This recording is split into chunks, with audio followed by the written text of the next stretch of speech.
Hey y'all, so it's Mason back again with another message, just trying to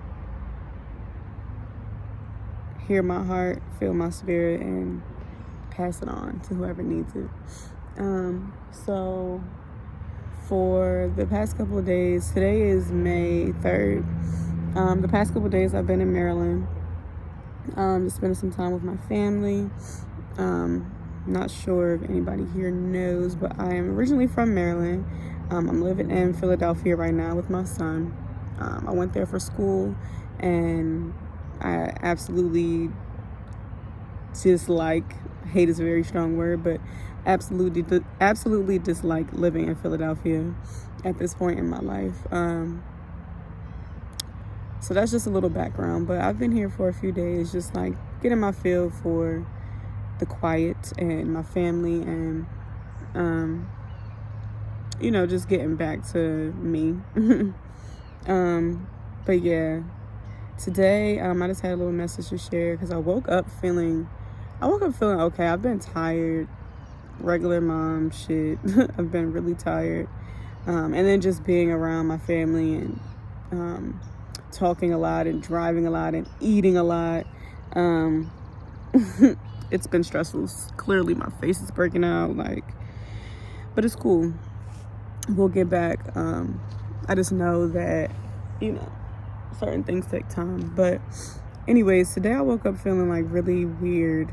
I mean, woke up feeling okay, and then as the day progressed, it just started feeling very weird. Just my mind started going to a place where I didn't want to be, and realizing that it was really just the enemy trying to distract me away from what God has already promised me.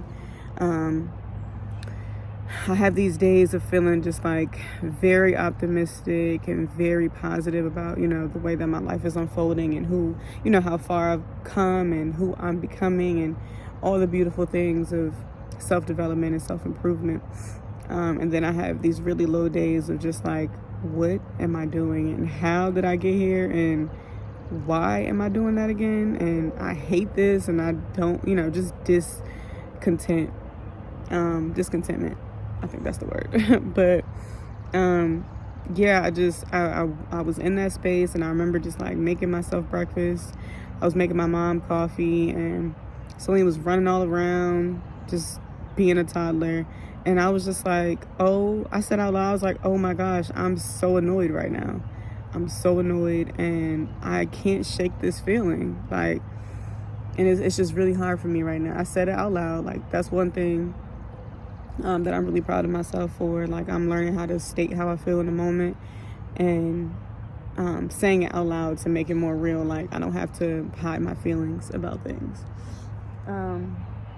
So I said that, and also in a way of not, of healing my codependency. Because my mom was there, sometimes when you're around family or even your friends, you kind of, I know I've relied on them to kind of help me through the moment, and realizing my mom's going through her own shit right now. And, my friends are going through their own stuff right now. That doesn't mean that I can't go and reach out to them or anything, or that they can't hold space for me.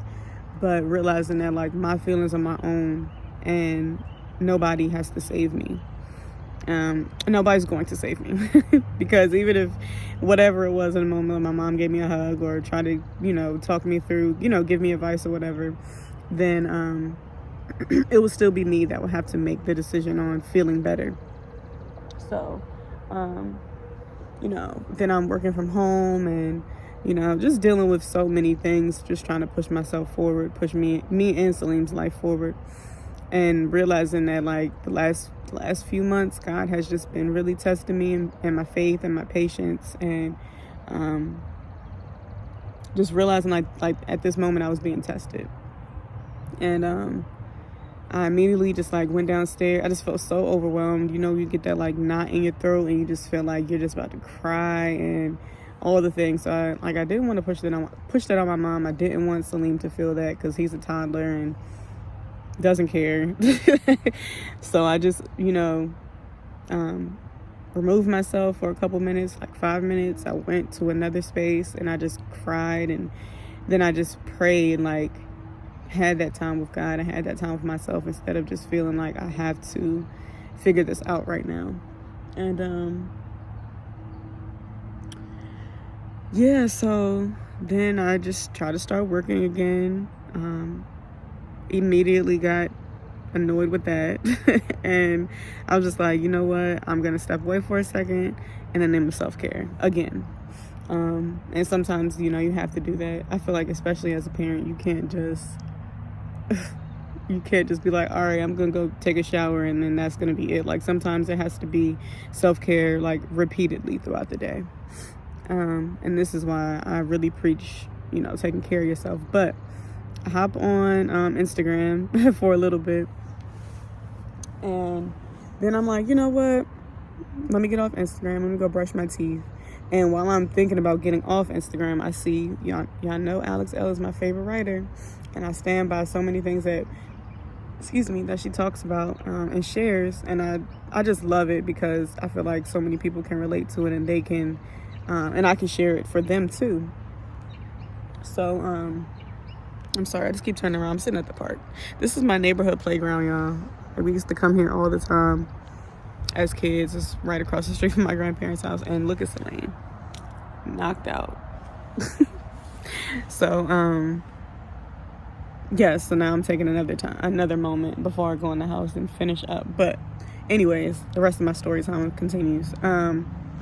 So right before, I'm on Alex L's live. She does this like Tea Tuesday, where she really just like answers questions and like gives her like self-care regimens and stuff like that. And it's just really like a nice, cool, open discussion. And I haven't really been on it before, but today I like really tuned in, and I was like, wow, this is exactly what I needed.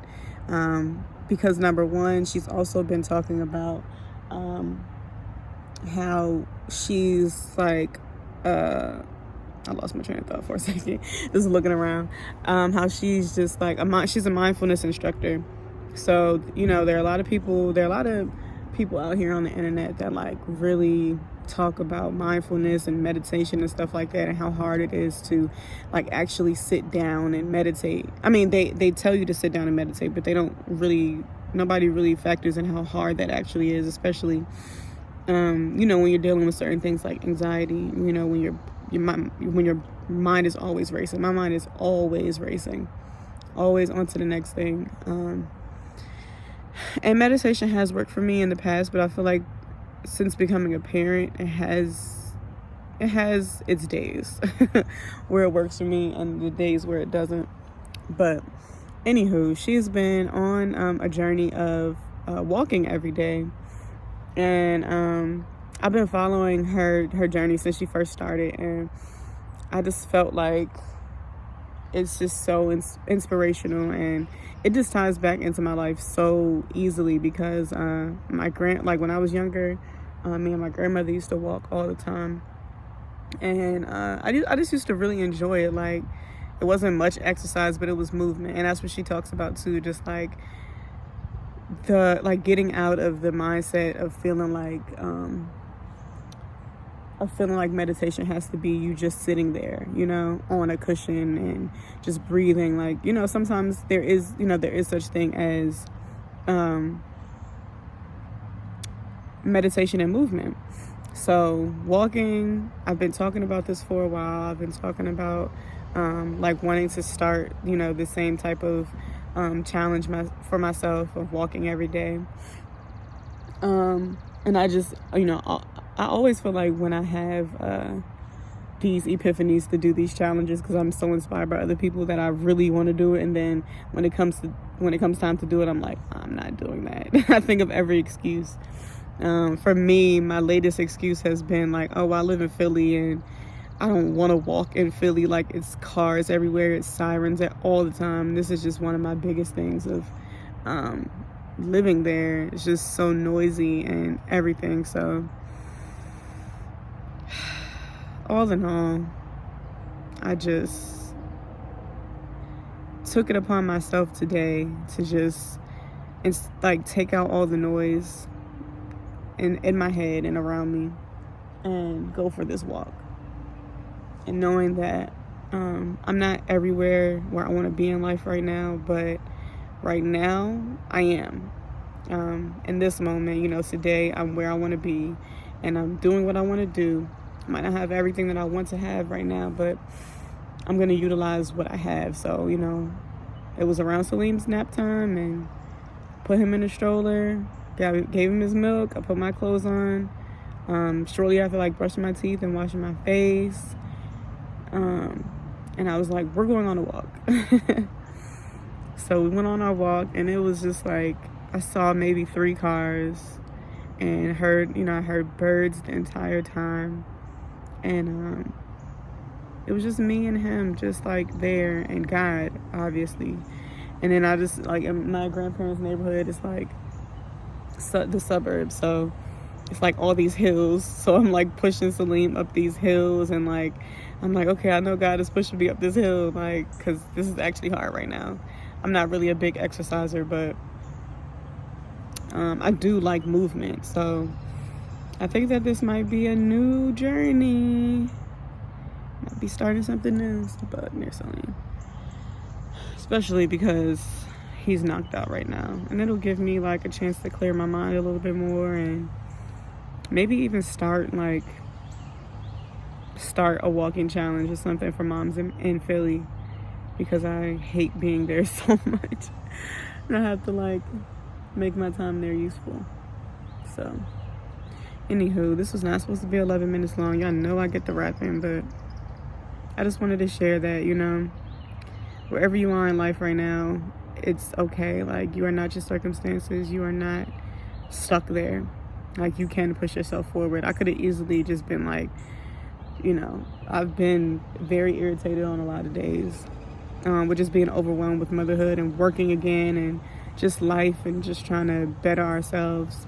And I've just carried that with me throughout the day. But today I was like, nah, like, I don't even want that energy today. It's so heavy to just, you know, to just complain all the time, and to just not be grateful for where you are. And though I think that it is important to recognize how you feel about things, and, you know, it's okay to be upset about where you are in life and stuff like that, but I don't think it's okay to stay stuck in that. And that's what I chose not to do today. Just not being stuck in that, and, you know, push myself forward, and actually went on a walk, and I feel good. I feel good. And knowing that, you know, you have to do what you can do with what you have. And I feel like that's been my story for the past year. Actually, for the past few years, that's been my story of just doing what I can do with what I have, and making that beautiful. Like, so yeah, that's my message. If you got to the end of this, thank you. And just know that it was meant for you. And I feel God's spirit on that. As you hear the birds and everything just singing, and it's beautiful. This is my peace. This is my joy. And I think it's so funny too. This is my last point. Right before I was about to walk out, and I'm getting me and Salim ready, I see a red robin just like appear on my grandparents' back, on their deck. And it just, like, it was in plain sight. And I'm a big, like, signs person where I used to see them all the time when I was in Maryland. Like, when I was shifting through different chapters of my life, I will always see red robins. And they're supposed to be a symbol of change, and just, like, peace, and, like, protection, and knowing that you're protected and, like, on the right path. And that your angels are watching, you know? So I'm thankful for that. And yeah, I'm not even going to edit this video because it's going to take too long. I'm just going to post it. So yeah, y'all be blessed. Y'all be good. Y'all be easy. And take care of yourself. It's not that hard, you know. Simple decisions, simple self-care. That's what we're headed towards. Simple self-care. All right, y'all. Peace.